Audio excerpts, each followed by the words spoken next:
My dad works in B2B marketing. He came by my school for career day and said he was a big ROAS man. Then he told everyone how much he loved calculating his return on ad spend. My friends still laugh at me to this day. Not everyone gets B2B, but with LinkedIn, you'll be able to reach people who do. Get $100 credit on your next ad campaign. Go to linkedin.com/results to claim your credit. That's linkedin.com/results. Terms and conditions apply. LinkedIn, the place to be, to be. Yeah, I get it. It is. I think it's the me that I want to be versus the me that I am, because we grew up in a certain environment. And it's kind of like, well, that's a slut. And it's like, all those idiosyncrasies and things that we've been taught. You might have a racial slur that pops in your head. You might have a sexual slur, homosexual, if you grew up in a certain world, it's easy to kind of make that slip.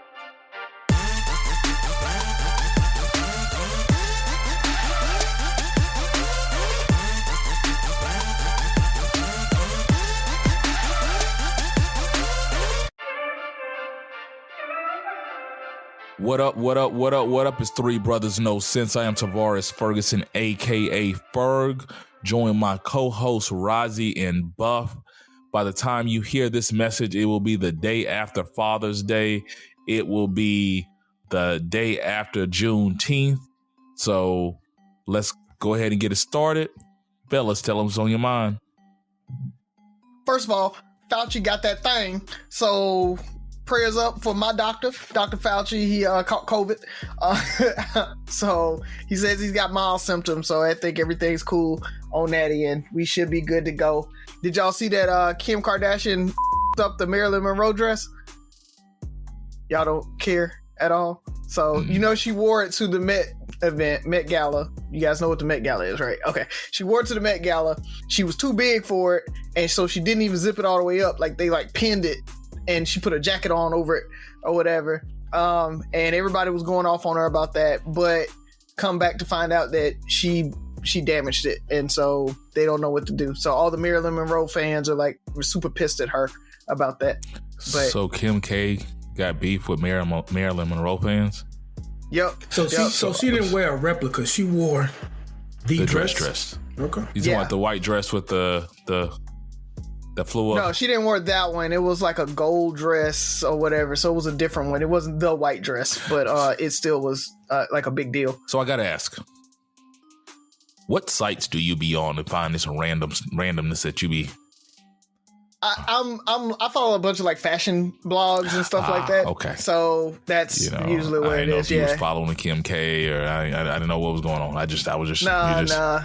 You forget I had a burgeoning fashion business for a little while. I get it. Yeah, I had to keep up on all that. I can't assume. I wanted to know. The people wants to know. Yeah. And finally, I wanted to talk about the Fed hiking 75 basis points or 0.75%, 0.75% for anybody who doesn't know the other numbers, which is a really, really big deal. They're trying to fight inflation. You guys know we went into a bear market. And so it's on a downturn. So we're officially in a bear market. The market went down another, I think, 4% on this past Monday after it went into the bear market. So everybody's panicking. But I will tell you guys, now is the time to buy. I've been saying it for a long, long time. Hold your money. I'm not buying anything. I'm holding cash. And so now is the time to go ahead and jump in the market. It might keep going down a little bit more, but you can't time the market like that. Now's a good time. When people are panicking, that's when it's time to buy. So Buffett is sitting on about $900 million in cash, just kind of chilling out. That he has actually said that he's probably planning on going ahead and investing now, because now after the market has kind of ballooned, it's got kind of time. So if you got some money sitting on the sidelines right now, it's the time to go ahead and be thinking about what you want to buy, because the market has started to downturn. And so instead of trying to time the bottom, just be ready to kind of go ahead and get some stocks. If you're looking at stocks, get some mutual funds, get something, but it's time to invest. Well, that means we need to have a conversation offline. Yeah. So Buff, what do you have for us? Is it fair or foul to ask if the president is fit for office? Or is that ageism? I think it's completely fair. Why would that be off limits? If I have to question your leadership potential, like we talking about the leader of the free world. But what are you basing? We're not talking about. Say again. What are you basing it on? Oh, it could be age. So it's ageism. Yeah, ageism. Yeah, it's fine because there's so things that's the that only ism that's okay. So I don't think it's ageism though. I don't think you're looking at it. I don't think you're questioning if he's fit based on him just being old. I think it's his stature, his demeanor, how he carries himself, how he speaks. Like you're questioning that, and so yes, age may be causing some of that stuff, but it's not necessarily because he's 80, 85, however old he is, old as dirt. But like however old he is, it doesn't really matter. If somebody was 65 presenting the exact same way as he is, people probably would be questioning the same thing. Like, is he fit? So he's been having speech problems? He's always had speech problems. He has gaffes all the time. But, but I'm saying something that you can relate to age. No. The only thing that I can think of is so then how can you agree with Ferg and say it's fair to ask? No, I didn't say I was judging him. You said, can we? And I think we can. Is it fair to ask, is the president fit for office, or is it ageist? Yeah. Oh, you're asking specifically Joe Biden right now. Yes. People are asking. Yes. And based on that, Don Lemon had the White House press secretary on CNN, and he asked her that, and people on social media flipped out about him asking that and said it was ageism. I haven't seen anything that says he can't. I mean, that I would question if he's fit to lead or not. I mean, like you said, I haven't seen any gaffes that aren't gaffes that he made in the past. I mean, he just messes up sometimes. They try to point out him like tripping and having to get that boot at that one time, that type of stuff. I'm like, yeah, he clumsy. Like I don't know what to tell you. Like I don't see where I would question personally. I wouldn't question if he's fit or not. So I think I took it as in general. Were you saying is it? That's what I was looking at. Okay, to question like that. If I'm sitting if you're my leader as leader of the free world, and I see reason to question you, like you're not above, like you're not untouchable. You know, like if I start to see that you're slurring your words or there's things that come along with age that might be like, okay, he's not as sharp. Maybe, just been watching This Is Us, some of those things we talked about getting older, those things that was like, well, he's the president. You can't look at that like, what do you mean? This dude has Alzheimer's, like he pauses in the middle of a speech. If those were things, where you're like, well, you can't say that because his age is like, but no, it's more of a health risk or a health assessment than ageism. So if there's things associated with age that are health risks or complications, yeah, you can do that. Right now, I'm fine with it. I think age is the least of his worries right now. It's too much going on. A lot going on. So, yeah. I do kind of agree that he may need to step down and not run for re-election though, but not necessarily because of him being fit. I feel like he's too easy of a target. If the economy is still doing what it's doing, I would probably kind of switch it out, because that's going to be a attack line. If the economy is doing what it's doing right now, gas prices, even though the president does not control gas prices, people, if gas prices are still as high as they are come re-election, it's going to be an uphill battle. The midterms, I probably see the Republicans probably taking back the Senate pretty easily after the midterm. So I don't know. I don't know if we need to keep him or not. Thoughts, Buff? I think ageism is still the last ism that's accepted. I think you get very little to no criticism for it. And I don't know if I was Don Lemon, I wouldn't ask, was he fit? I just would probably say, because of his age, is another 4 years something he, is willing to do. Like, there's a lot of strain mentally being president of the United States, and we're only halfway through his term, so we're talking about 2 more years, plus if he wins re-election, 4 more after that. And I think that's fair, but a lot of people didn't. than the craziness of a campaign trail. Yeah. Oh man, running for president in this rigorous, man, political environment. It's going to take somebody who is doing CrossFit, because the conservatives are coming, and I mean it's sad. It's like you look at things with the economy, whether you agree with ageism or not, it's going to come up. It is what it is. It's just going to come up. And Rossi mentioned some of the stuff he has naturally, like he stutters. Like the optics of that just look like he's old, and then he's having trouble getting his words out. Well, I'll say this: what they don't want to do is piss off the old voters. You started that ageism stuff if you want. The senior citizens are coming to support. I'm just scared because I don't think Kamala has it in her to make the presidential run. I think she will do it. I don't know if she could win. I'm really worried about her ability to win, because she hasn't wowed the black vote yet. She hasn't wowed anybody. And we're assuming Trump will be the opponent, or do you think DeSantis may take it? No, I don't think Trump's going to get that nod. You don't think so? Nah, I think Trump's going to be in prison, but that's just me. You have an optimistic view. Wow. Sheesh. But after I probably not prison, but I do think that after the 9/11 trial, or the January 6th trials, or that's happening right now, the committee and the reports that have come out, I think he is going to be tarnished enough that the people that might have gone in the booth and voted for him may not vote for him. You think this is going to change their thoughts on this guy? This? No, not his diehard supporters. Not his diehard supporters. But I mean, I'm talking about your normal Republican that went in the booth that didn't say anything, but went in the booth and voted for him. How is this different than any other thing he's been accused of, that he's said? This dude might not. To be a Trump supporter is to be a diehard Trump supporter. Because to me, because I can't even say, like, when you talk about the Republican Party, that's different. But when you talk about a Trump supporter, this dude he's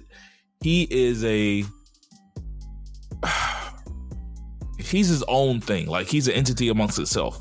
He is, but the Republican establishment is starting to turn against him. Prime example, Mo Brooks here in Alabama, right? So Trump endorsed somebody, I can't remember who it is, a candidate against him, right? And Mo Brooks even started talking negatively about him. So you've got Republicans and established Republicans that are diehard conservatives, but they're starting to turn on him. You're talking about educated people. I'm talking about the voters. I'm talking about the people that they might not put a MAGA hat on. They might not put a Trump 2024 bumper sticker on their car. But if you're still considering him, at what point will you be like, you know what, you're right, they didn't steal the election. You know what, you're right, he didn't cite it right. Like, to me, there's nothing. It's not rocket science. It's almost amazing that we have to have this trial any way. Like, it's there. We all saw it. We saw him for 40 years. We saw everything he did and said. And if you still could follow that, this is not going to make a difference. It's just, you just might. Because what happens if he wins? There's no shame in your game anymore. The only shame is if he loses and you have that. And I don't even think that's shame. It's another stolen election. And it proves your point that Trump was right the whole time. There's no winning with a Trump supporter. Anyway, I turned it into a segment. That's all I got, though. Speaking of, bro, that post, the picture you posted for the Wax Museum of Biden and Vice President Caitlyn Jenner. Yeah. Bro, that was so horrible. They didn't even try. That was so horrible. They didn't try. I will say it's been Good week so far. Started watching, and I was surprised that you haven't mentioned it yet, Razi. This Is Us. I watched the second to the last episode, and I just want to talk about that one episode. I think the way it was written was ingenious. The fact that is it spoiler alert at this point? Been a month. Yeah, just if you haven't watched the episode yet, just turn your volume down for about a minute. Yeah, but very ingenious. Yeah, hit skip twice. You should be good. Very ingenious. I mean, they had William escort her into the afterlife. The way they had the train carrying her through. They brought in pretty much all the main characters over the course. The kids at every age, them guiding her, seeing the visions, the way the loudspeaker was speaking to her when people, because they said somebody in a coma, they can hear you, and they played off of that. I was like, this is dope. I think I could see that episode getting nominated for something. Yeah, it should be. It was very well written. I was like, I haven't seen probably a better episode of a drama written like that. I mean, I think the metaphors, everything played out great. It was cool to see. So yeah, but I got one more episode left, and I was surprised I didn't shed a tear. I thought that one was gonna get me. So I might be heartless, dude. I don't know. You guys didn't have a problem with how they did Miguel on that episode? Oh, basically like, what up though? Yeah. And it kept going. I'm like, that's all he gets? That was kind of. I mean, I think they were rushed for time. But I also think that they kind of played off of Miguel was a blip in her life. Like he was a small piece in the end of her lifetime. She was with Miguel longer than she was with Jack. Yeah. And while I disapproved of that entire relationship and marriage, the fact of the matter is he loved her, she loved him.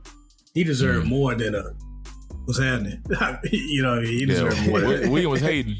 Like, we gotta go. So, and then and it was so dope. The whole I'm waiting on somebody so Kate could get there. Yeah. That was pretty dope. And because I've seen that happen in real life. Like, old people, like they're about to go or whatever, and they're just holding on, and then as soon as like all the family gets there and all the kids say goodbye and stuff, 2 days later, a week later, they're gone. So yeah, that was like pretty dope. Somebody, I've heard that a few times about my grandmother. They were like, she was waiting on me and my uncle. He doesn't deal with death well, so he didn't show. But they said she was waiting on you and your uncle. And so when I got there, I stayed with her for a couple of hours and went back home. Went to my mom's house and woke up that morning and she was gone. Yeah, that's right. So that hit home with me. Mm-hmm. All right, I think that's all I have. That's it. Oh, speaking of awards, did you see Jennifer Hudson she's one of 12 people to enter EGOT territory, so she has an Emmy, Grammy, Oscar, and a Tony award. So one of 12 people to ever do it. So kind of dope. She came out of, what was it, America's Got Talent, American Idol. American Idol, and didn't even place. Yeah, she didn't even win. Yeah. So pretty dope. So, all right, man, let's jump into it. Oh, y'all want to joke? Nah, just playing. I ain't got nothing. No, y'all don't want to joke? All right, whatever. Let's go, man. Let's do it. Who's going first? I can. Let's go ahead and pick. Did you want to pick up where we left off last week? Not really, but if you guys want to, we can. So ask your question, and then we might, unless you had a really good question, Razi, we can keep the party going. Because you didn't get one last week either. Okay. Well, my question for this week was going to be, is there, because Razi has famously, and he's kind of opened my mind to it too, he doesn't believe in gender roles, and that's the way society is trending. But is there still something that you prefer a woman to do over a man, and vice versa, that you prefer a man to do over a woman? Non-sexual, right? Okay, all right. So I'm not weird because my mind went right there. Like, wow. I'm just saying. Non-sexual, man. All right. Non-sexual. Goodness. I guess that does need to be said. I really can't think of anything off the top of my head that I'm just like, I would prefer women do this and guys do that. I mean, and again, it's when we talk about gender roles, for me, I'm talking about just general day-to-day life. And people are going to have strengths and weaknesses, right? Mm-hmm. I mean, I don't prefer women to do, I don't know, house making and baking, and guys to work on cars and do yard work. I mean, it's like, you know, a woman that wants to be a mechanic. That video, or what's that picture where the woman is stooped over in the car and the guy's like just sitting there, That's not a and good everybody's example. like making a big deal out of it. That's not a good example. Like, how's it not a good example? What if she's a mechanic? What if she's a mechanic? Okay, but like there's nothing for him to do. He can't hold a flashlight or something. Hold a dresser. Would you expect her to hold a flashlight? Yes. Okay. I mean, if we're broke down on the side of the road and I'm knee deep in the car, I'm probably gonna be like, move, go sit in the car, go sit down somewhere. Like I don't need you if it's in the middle of the day. Like you're just in the way. Because 9 times out of 10, if somebody's broke down on the side of the road, the woman is in the car. Okay, she's probably not out holding anything. You can be out the way, but you telling me you're gonna sit with your legs crossed drinking hen? Come on, man. Come on. But proceed. Yeah. So but it's definitely hard for me to kind of think of something that I'm like, I prefer women to do this and guys to do this. Now, for me personally, and I will put that, and I think this is the difference. What's the question? Personally, what you personally prefer? Personally for me, like washing clothes, folding clothes, decorating the house, like that's stuff that I hate to do. So it's not necessarily a gender role thing. It's like I want her to do it because I don't like it, and if she don't like it either, hopefully she make enough money to add enough money that we can get somebody to do it for us. I don't know, but one way or the other, I just need somebody else to do that stuff because I hate doing it. But it's not necessarily a gender thing. I just feel like you do that, I'll go do this stuff. Like I like working on the house, like, you know, building things and stuff like that. So that's stuff that I'm gonna do because I really, really like to do it. But it's not a thing where it's like it's because I'm a guy. It's just really because I hate doing that stuff. That's a very tough question, especially as you for me, somebody who tries to be more open-minded to things. You know, my 40 years growing up in the South, and you know, the Black community, and you know, growing up around gender roles, you know, it's easy to fall to expectations. But as I try to believe in equality and all that stuff, I wouldn't say it's off the top of my head, and I'm pretty sure Buff's gonna hit us with the hammer, and we're like, oh, didn't think about that. It's not that there's things I prefer a woman to do or a man to do, but there's things I think if she takes the lead or I take the lead on certain things, like I don't want my wife taking out the trash just because I believe in feminine energy. That's something I can do. It's manual labor. But if I'm out of town or I forget to take out the trash, just take out the trash, right? It's not this is your duty. Why didn't you take out the trash? What kind of man has a woman taking out the trash? Yada, yada, yada. No, like we both put trash in the trash can. I'll take the lead on that. Rise, you gave an example of decorating the house. I don't care about the small details and things like that. So if you want the house to have a certain feel and a certain vibe, I want her to be comfortable. I want her to take the lead on that. But if there's something I want to add, and I shouldn't put all the pressure on her to just decorate the house. Are there things I'm going to add to it? It's like, hey, I saw this. I thought of us. I think this will look good in the living room. Or do you want to get a new couch? Like I want to still contribute, but also believe in feminine and masculine energy. My wife is super prissy, super feminine, and I love that about her. But there's nothing that I would limit her. There's no limitations around that. You know, if if she's better at finances or managing our finances, then she takes the lead. I'm the primary breadwinner, but if she's better at managing our finances and doing those things, then you do that. If I'm better, like I cook more of our meals. I love cooking. I'm better at cooking. I do those things. But it's not, this is my responsibility, this is her responsibility. It's just we take the leads on certain things in our households that we're better at. And a lot of those things sometimes fit our energy. But in most households, you would think that in today's world, or not today's world, but you would think that the woman cooks more. That's not the case, you know? And I never wanted to be, I want her to do something or she wants me to do something because you just don't want to do it. You know, like you're saying, washing and folding clothes. If you just don't like washing and folding clothes, I'm just not going to do it. Now, I don't wash and fold a lot of clothes because if I do it wrong. Then there's an argument. Now I want to go down that road. Like if you want it done your way, you do it. That's a whole different conversation. But go ahead and give us a real answer, Byron. Make us eat our words. And like, y'all are hypocrites. Y'all lying. Whatever you about to say. Nah. I do think I remember Rozzy saying that he prefers pumping the gas over his woman. But I don't know if he's changed his mind or if he even said that. But for me personally, when it comes to my massages, I want a woman. I request a woman. I request a woman every time I want a woman.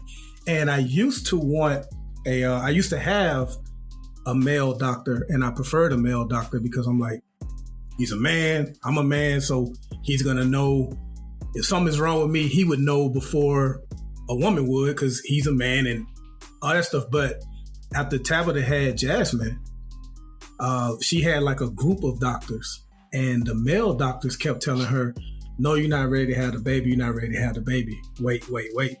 And then she finally went to a checkup with the woman doctor, and she was like, oh my God, it's time to have this baby like right now.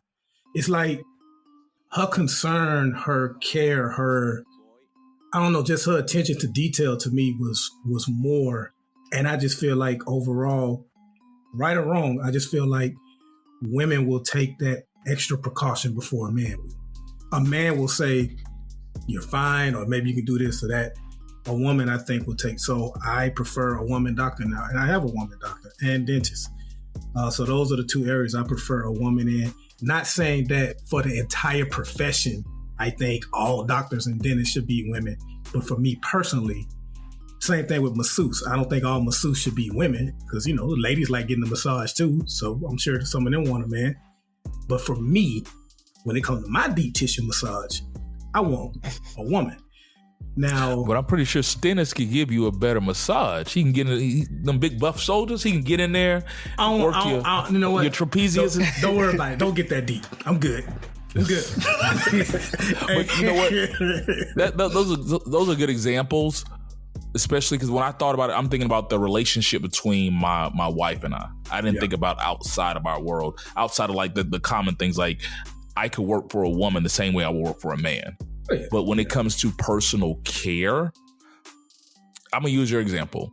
When it comes to personal care, like me being pampered or treated, I prefer a female. I don't like a man touching me in not an intimate, but something like be pleasing or something like that. You said sensitive. Yeah, like even like I get pedicures. I don't want a man giving me a pedicure. Same. You know, a massage, same thing. But with a doctor, for me, especially with my primary care, I want a man because I feel like he can relate to some of the things that I might be going through. If I wanted to have a conversation about getting a vasectomy, he can talk about conversation. It's not a textbook answer. It's, this is what's going on. I understand your fear, because he would have those same fears and concerns as a man. My therapist, for me, because and not only do I want a man, I want a black man for my therapist, for my doctor, because there's certain things that he can relate to as a black man growing up in America that textbook's going to tell you one thing. I don't think there's anything wrong with female therapists that treat male patients, and they might have a very good understanding of the challenges. But maybe they can't truly understand. We talk about some of the stresses of being a husband and a father, and that we don't know how to verbalize. Like, we're trying to get to that, and they're leading you. They're like, I understand what you're saying. You don't expect a pat on the back, but this is the real world. They understand those real world challenges. I think those are things, and it's not that a woman could do or a man would do a better job. For me, I feel more comfortable relating to somebody who has similar situations, but at the same time, people will also discredit the things, and it's man up. You know, like, I'm a black man, you telling me about these black man problems, nigga, man up. You know, where a woman's like, really, you know, like, you need to take a break. You need to. So in my experience so far, I've been comfortable with a man as far as my treatment as a doctor, my treatment as when it comes to personal care and my health. But I don't know. Maybe I am blindsided. Maybe I am just very narrow-minded when it comes to those things, because maybe a woman may be able to break me out of that comfort zone. So. Yeah, because, you know, my therapist is a woman, and yeah, it's matter of fact, all three of my therapists over the years have been women, and so every time it's because of the whole them letting you unpack it and just kind of directing, and one of them was a white woman that got me through. Like, my PTSD therapist was a white woman, even if I was talking about those pressures and those weights of being a black man, the way she just kind of let me get it out, it wasn't, there was no judgment. And so, you know, she wasn't trying to lead me down one path or another. It literally was, okay, get it out. Okay, here's some techniques to deal with it. Not necessarily judging me one way or the other, moving me one way or the other. So, you know, I've got that experience, and I guess I've never had the male experience to know if and like I said, my therapist doesn't try to lead me, but I can tell he understands the things that I'm saying. You can see me like, I get it. Okay. You know, you know, when you're saying, hey, as a husband, I do this, and this, and I hear this, and it's kind of like, I get it. I've been married. I'm married. I got 3 kids here. I understand everything you're saying. And I think this is a great question, because it just shows preferences. And this also made us question the benefits, the pros and cons of our preferences. Yeah. And Buff, yeah, I did say, you know, that, you know, I pump the gas. My wife or my you know, my lady's not going to be pumping gas. But I think that's the whole, I was raised chivalrous, right? So it's one of those things that it's not I'm judging her or that she can't pump gas. It's just that same reason I'm going to walk on the outside towards the street when, you know, I'm not going to get judged by everybody in the South if I'm walking and my wife's on the outside, you know, towards the street. It's just, it's what some of those things you're going to do. Still open the doors for people, you know, those types of things. But it's chivalry, I think, is a little different than the gender role expectation, because society, you still have to move in society. And there is that little bit of you want to wow a woman and woo her and all of that. So, you know, if that's the expectation, then you just got to roll with it and do it. Okay. Riza, you got another question for us, or did you want to give Buff that second question? Yeah, you can take it, man. Go ahead. We're gonna get into it, huh? Yeah, let's do it. First off, let me ask this, because we kind of you touched on it during your tease for what is shaming. And let's use slut so that I don't have to do as much. Oh, okay. Okay. What is okay? Sorry about that. What is slut? What is slut shaming? And I'm gonna say, I think first of all, we talk about it for women.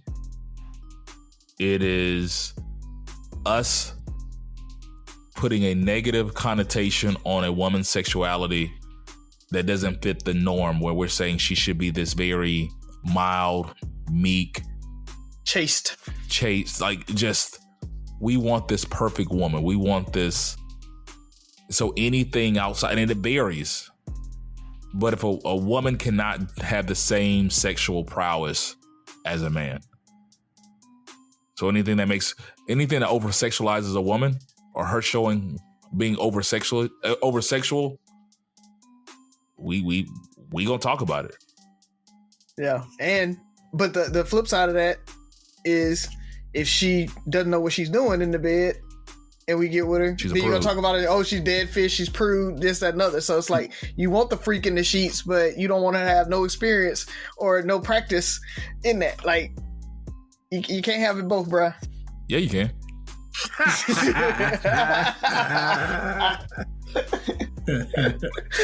gotta know what you want. Is there ever, and this is correct too, it's something that should not just be applied to women.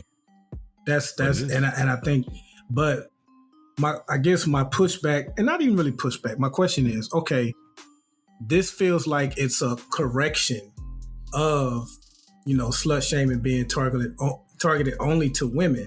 And so now the overcorrection is everybody can be a slut and slut as much as you want. And when it should have been, hey, men, you guys are the ones that are more, I really hate using this slut word. I like the H word better. You guys are more slutty than we are. You stick your thing and everything.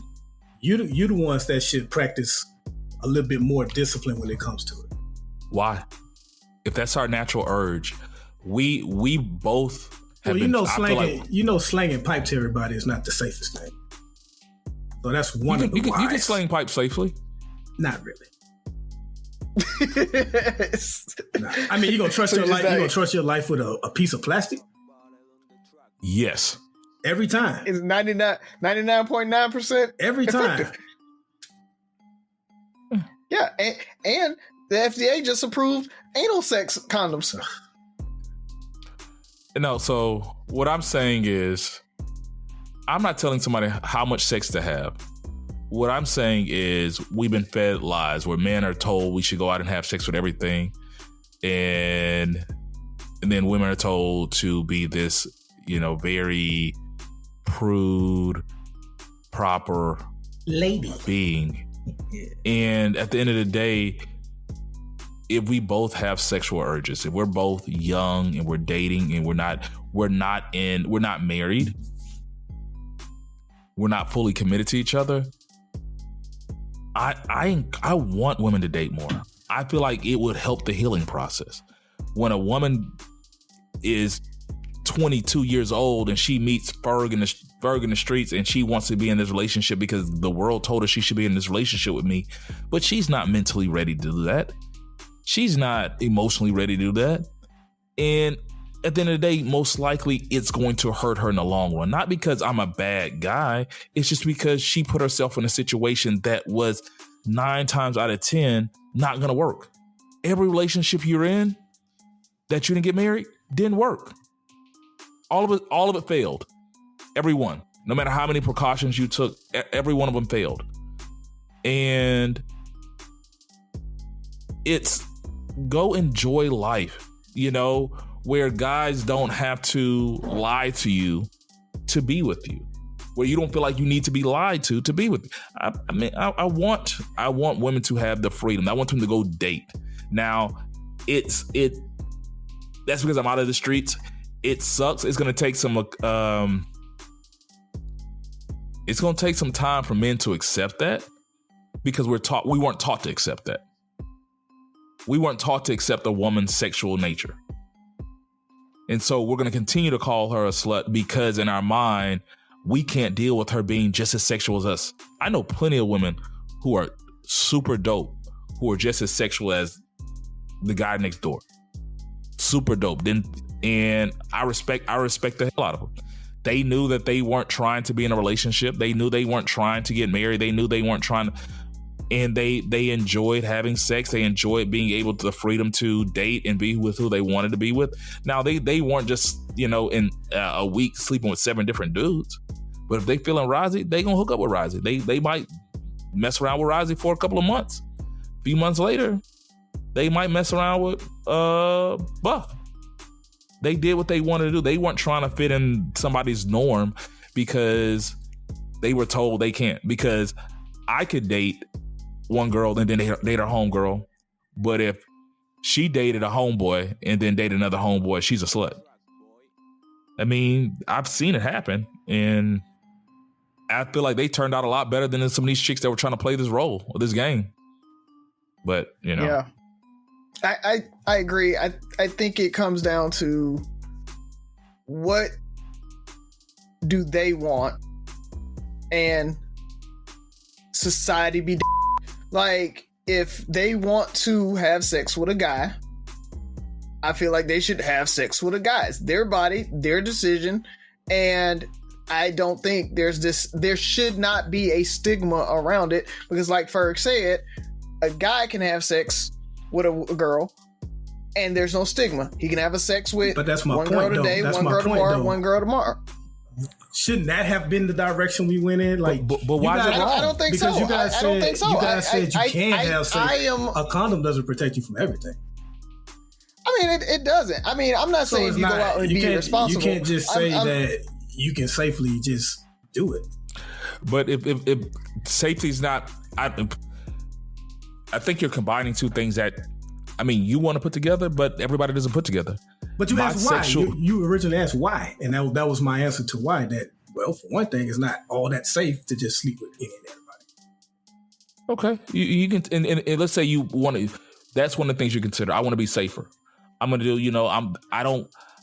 When I have sex with somebody, I'm very cautious of who I have sex with. I want to know. I want to make sure they're not that chick that's been around with everybody, or she practices safe sex as well, stuff like that. Wait a minute. Why do you care if she's been with everybody? Because you're telling me about safety.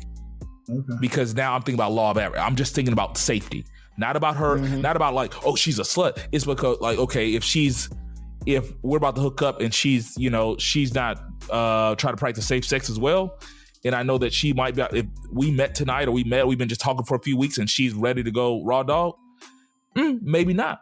Because now I'm thinking about the safety, not because I'm judging her on, I'm not the fact that she wants to have sex with me, I don't look at her and the other chick differently. So let me I look at them differently because let me ask Rozzy, because he said last week that he originally said if his daughter had sex with all those 7 guys, then that's fine. But then he said, I pray to God she didn't.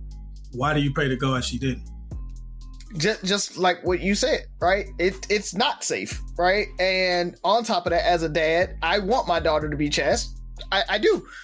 I'm not shaming her if she did, but I mean, it's like, you still want her to hold out, wait for the guy, not be with everybody. Like I don't want that. That's the genesis of what I'm saying, though. Like, you guys are saying, well, it's always been okay for men to do it, so now we should just say society should be like it's okay for women to do it. And I'm asking, instead of, yes, I'm agreeing that yes, it has always been okay for men to do it. But instead of saying it's okay for everybody to do it, why not say, hey, let's use a little bit more discipline, everybody, especially men. Why go to the other end of the spectrum and say, yeah, women, be just like us? I don't think we have the right to tell anybody how to be sexual.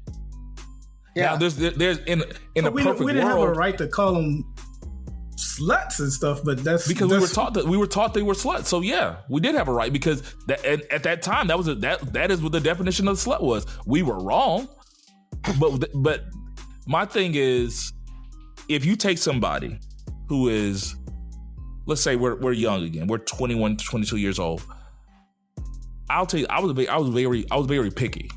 I was very picky, and I would weigh the options of what I wanted to do. And if I decided to have sex with somebody, then I did. I took precautions. I don't think there's anything wrong with that. I wasn't gonna like, okay, you had sex with 10 girls this year, you get that's your cutoff. Because anything over 10, it's you're a slut. It's I had the freedom to do what I wanted to do, and I took all the precautions. If you have somebody who's taking all the precautions they can,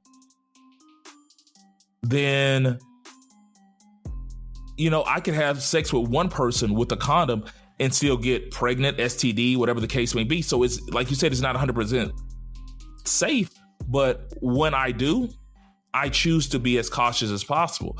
I want to teach caution, not saying, okay, it's about the number. It's when you do what you do, be as safe as possible. So the last thing I want to say, I don't think, hold on. I want to say, I don't think we're guys, right? And so we have this definition of what makes a girl a slut, and we have that idea.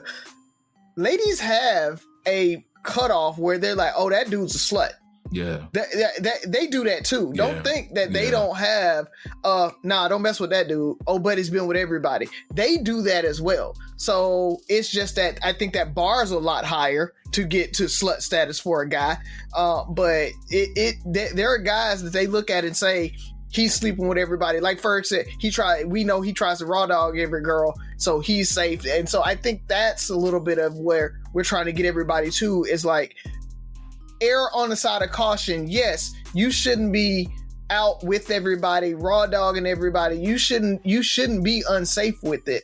But like Ferg said, it's not about the number. It's not about, hey, that person's actually having sex. Hey, that girl has a sneaky link and she's like, yo, come beat me up. Like that, if that's what she wants to do, I'm fine with her doing that.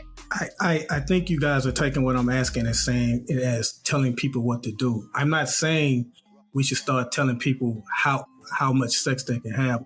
What I'm asking is, why embrace that? If we're sitting here acknowledging that there are dangers to it and there's this and that, and you're praying that your daughter didn't do it, then why embrace it? Like, you don't have to put your arms around it and embrace it. You can just say, hey, women are free to do what they want to do. But I feel like, and the tone I got from you guys is something that we can cheerlead now, that, hey, everybody can be a slut. But because you're still calling them a slut. Right. That's the problem. It's the shaming of it. No, that's not the shaming of it. That's just the term we've called it. But you are the ones that said that's hoe shaming on the last week's episode. Yeah. So because we're part of this culture, we're trying to get better. But why embrace that? Embrace. What am I embracing? Okay, I want to know. Again, it's what we're trying to do. Really, we got a guy on the panel that's praying his girl doesn't do what you're saying.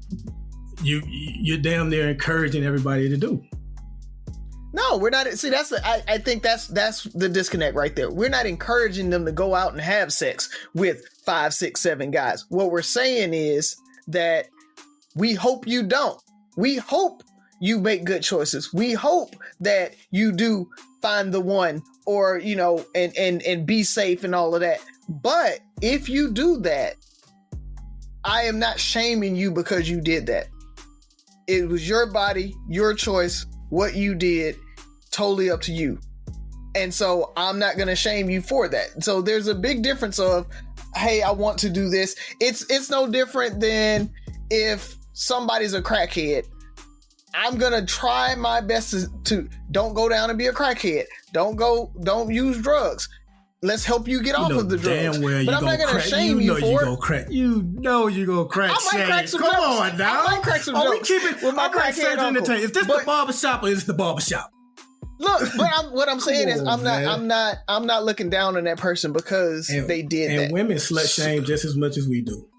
Yeah, so I'll say this. 2 other women, by the way. I ain't talking about men. They slut shame other women.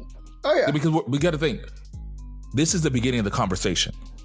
Razi's mindset is because Razi's 40 years old, and that's how he grew up. You're 41 now, huh? 41. That's how we grew up. Like, it doesn't happen overnight. Like, I want to be better, but I still grew up a certain way. It's conditioned in us. We don't, and so we're like, this is, I understand how I think. My thought process might be flawed, so I have to make a conscious effort to think differently. And what are you about to say? I was gonna say, I keep saying this is one last thing, but I keep thinking of stuff. So what exactly is shaming? So like, if your 2 daughters did what we're talking about, I'm sure you would say, well, I wouldn't shame her, but I would say, hey, what you're doing is risky. What exactly is shaming? It's like talking to them, saying that they shouldn't be doing that. Shaming. What is shaming? It's it's making them feel bad about their decisions. Right. So for me, and I hope this is true. This is June 15th, 2022. Mm-hmm. When my daughter becomes of age and she wants to start having sex, I want to talk about sex with her, and I want her to understand who she is, her value, and all the things. So I don't want you to ever feel peer pressure to have sex. I don't want you to feel that you need to do it to be accepted. I don't want you to do it because everybody else is doing it. Mm-hmm. I want you to look at sex as something that you want to do because you want to do it. Be careful. Everybody's not going to value you. So if you value yourself, like, those are the conversations. So her having sex with 2 guys, her having sex with 5 guys, her having sex with 10 guys, if it was a conscious decision that she wanted to do because she was in charge of the situation, she didn't want to, like, there's a connection, whatever it is, I want her to do that, because I'm going to tell my son the same thing. What I don't want my daughter is to sit there and go meet Rozzy at 21, get in this monogamous relationship with Rozzy because she feels like she has to be this good girl and he's going to dog her out, do all these things, because when we're young, the definition of a good chick is a chick that doesn't cheat. That's pretty much what's the definition of a good girl. As long as she, well, I ain't cheat on him or nothing, but you have a horrible attitude and all this other stuff. I want her to emotionally grow. I don't want her to attach herself to this one person, for one who doesn't even really deserve her. Women are attaching themselves to men that don't deserve them. I'd rather them go out there and enjoy life, understand dating, understand their worth, and go from there. So that's what I want to tell my daughter. If she's out there just having sex because a guy bought her this or something like that, I'm like, I want you to value yourself more. I don't want you doing because it's a hot girl summer and all of a sudden that's what you're supposed to be doing. You know, don't get caught up in the world and try to figure it out, do what everybody else is doing. I want you to be you. If my daughter is just a person who is just becomes very sexual and pansexual or whatever the case may be, and that's what makes her happy, and she views sex differently, will I understand that lifestyle? No. But if that's how she truly feels and that's her personality, then do you. Because there's a lot of non-sluts out here miserable. Okay.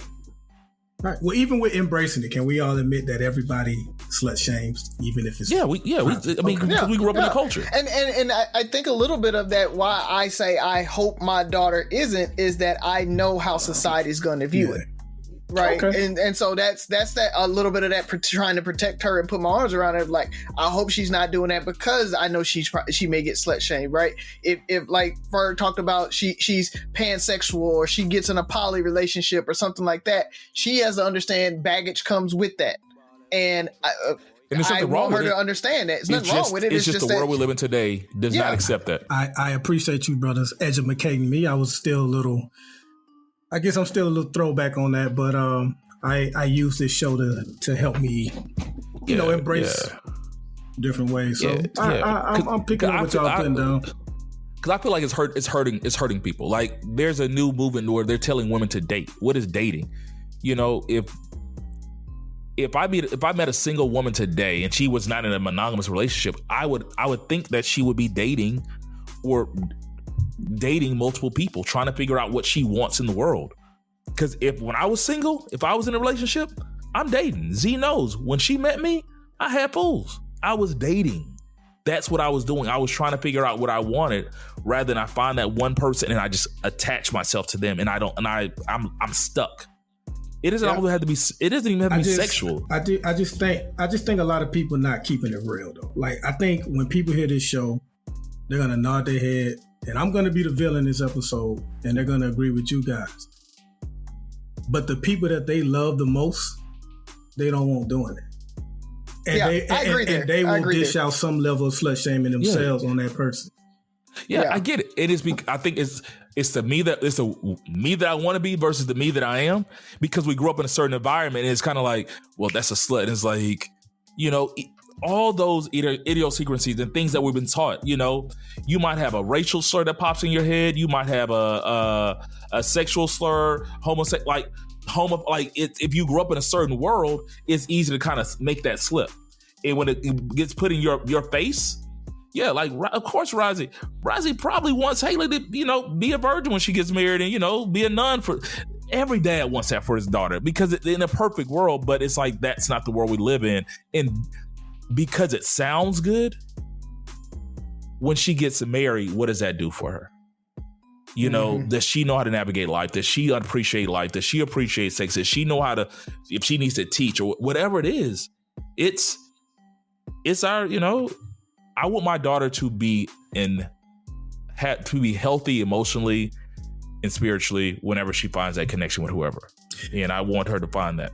Do we have time? And it's tough. I don't get like I dread the day my daughter starts having sex. Or my son, because I want to teach them the same thing. I want to teach my son to be careful about it too. Because you were saying be careful. I don't want my son to be coming home with STDs, baby mamas, and all that stuff. I don't want that. And I don't want my daughter to make a mistake that she can't recover from at a young age. I want them to take the precautions, but I want them to go experience life and enjoy life and figure out what's going to make them happy. Do we have time for one more quick question? Yeah.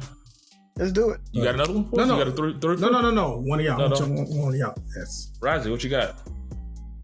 All right. We can say keep on this whole dating tip. I prefaced it with you first. This is probably gonna be a quick one anyway. So, real quick, set up.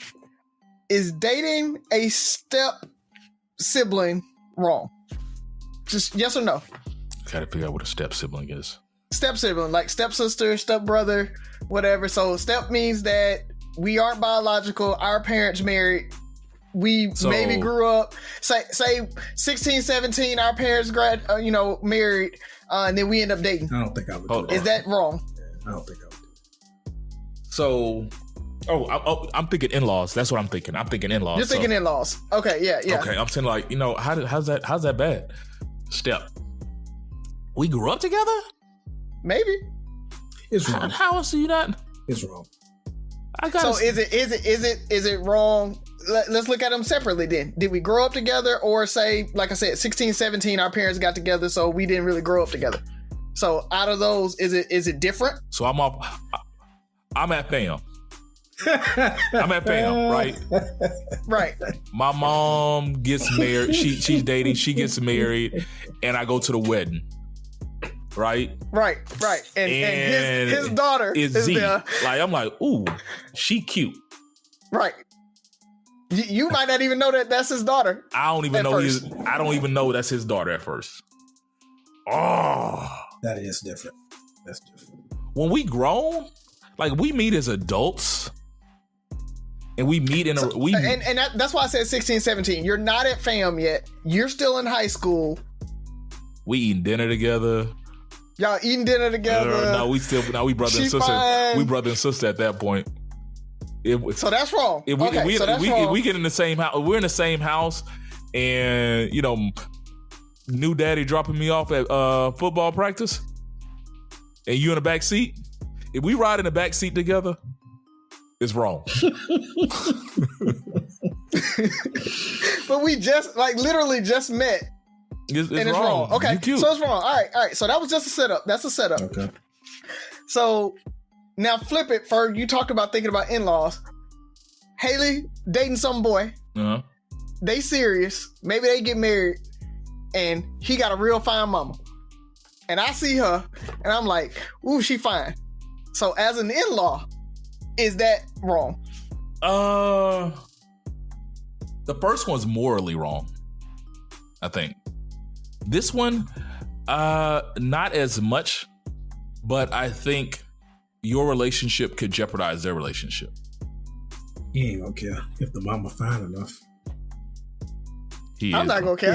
It's not about me right now. It's not about me right now. I'm just using the dynamic. I wouldn't feel too comfortable with that because I feel like our relationship could jeopardize them. We met through them. This is about them. We need to, unless there was just, it has to be something. It happens on movies all the time. It has to be strong. So that's another thing. It has to be strong because like this is the one. When I throw caution to the wind, like I gotta be with her.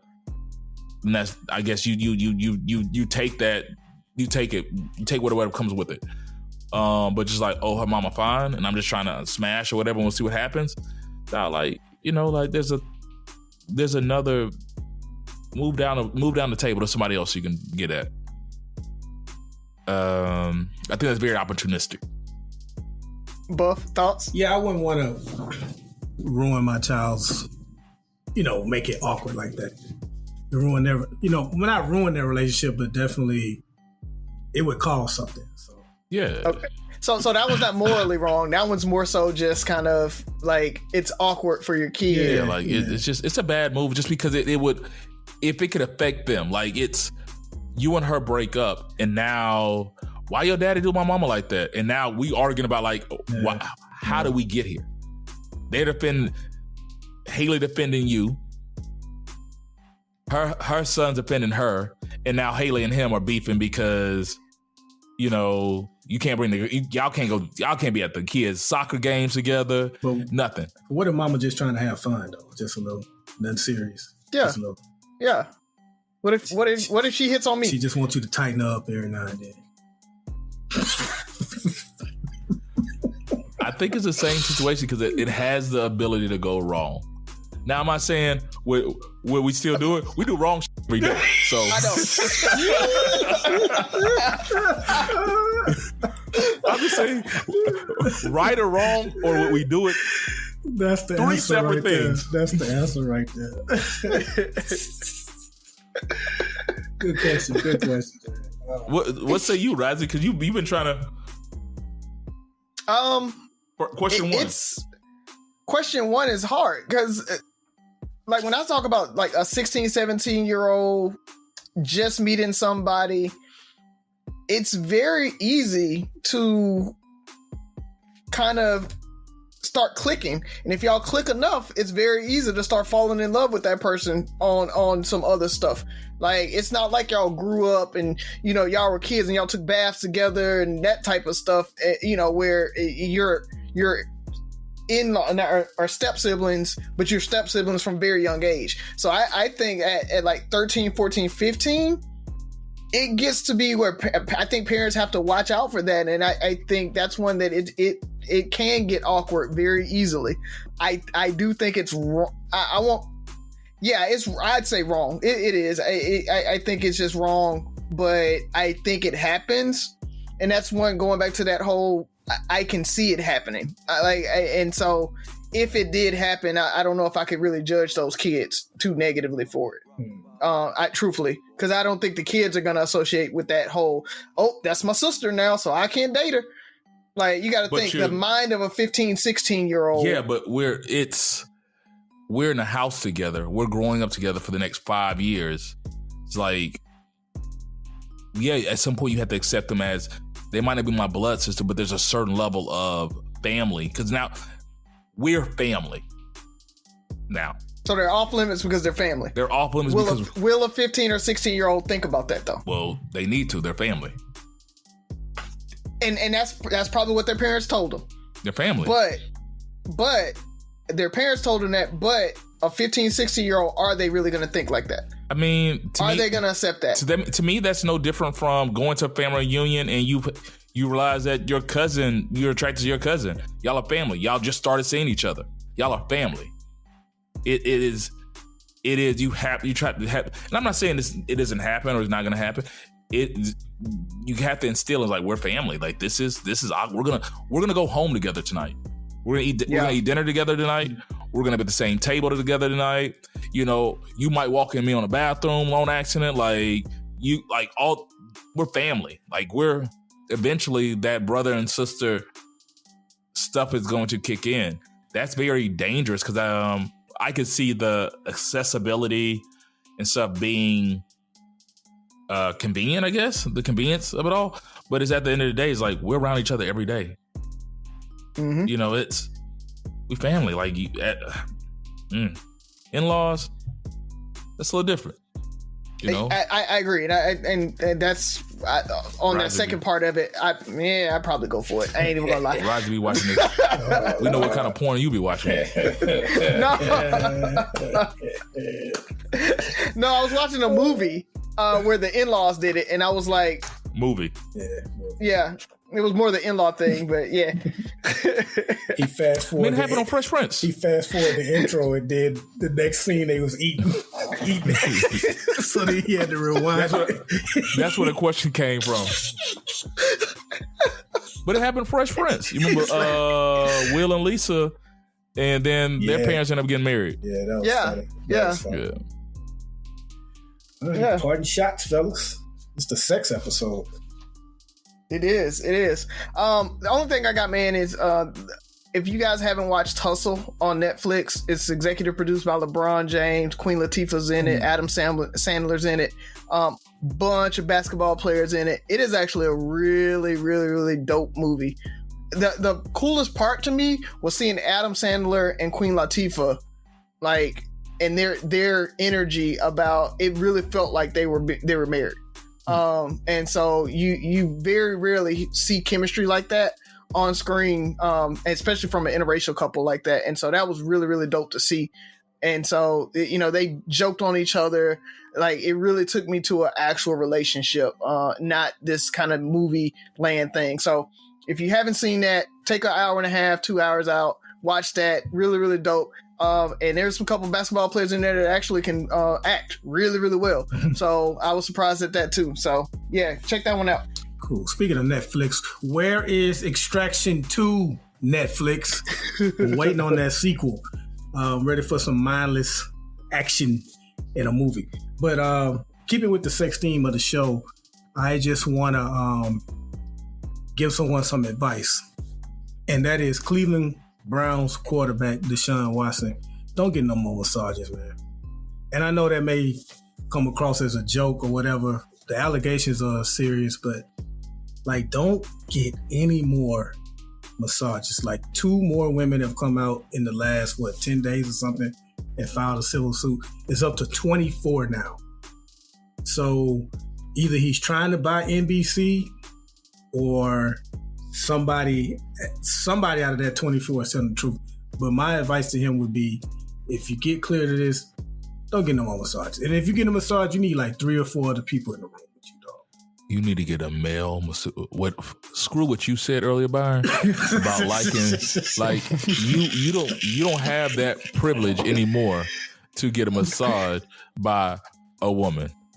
It needs to be a man and another man, and then another man in the room watching the other man watch the man giving you a massage, because all it takes is for another man to give this dude might just get freaky with massages. You just never know. It could be another. He can have a claim against. There are women you can pay for that too, brother. Like, if that's your thing, it's women out there that's down with that do that. I don't know. Just want to hope it reaches him. That's all. Yeah, tag Deshaun Watson is no more massages. That's sad. Mine is really quick. Pray for me, people. Starting next week, I will be going on my lamplighter trip. We are visiting. We're doing an HBCU / college tour and youth leadership conference. So we're going to leave Houston crack of dawn, not even crack of dawn, about 2:00 in the morning on Thursday morning, and we don't get back until probably 2-3 o'clock in the morning on Monday morning. I'll be escorting 20 young men halfway across the country, hitting Baton Rouge, New Orleans, Florida. I'm excited. I've been planning this trip for years, trying to make it happen, and so it's finally here. So thank you guys who have supported us over the last few years, especially those who have supported us in our fundraising efforts. I can't wait to get back. If you still want to donate, we will drop the link in on the group. We are still collecting funds because it is expensive. These buses and everything have gone up because of inflation, gas. We had to recalibrate our expenses. So thank you guys. I will keep you posted on all our progress. With that being said, 3 Brothers No Sense, 6 Rules of Podcast. Let's stop for a second. Shout out to Inspire You on Air. My bad for going this long without even mentioning you guys. Inspire You on Air, the new beat of the Bay. Check us out every Monday, 10 p.m. Central. I hope you guys get your nappy. We should be finding out the results probably the next month or so. Good luck. If we haven't said that yet, we know y'all got it. But once again, 3 brothers, no sense. 6 rules. Listen, like, share, subscribe, comment, and most importantly, listen again. Talk to you next week.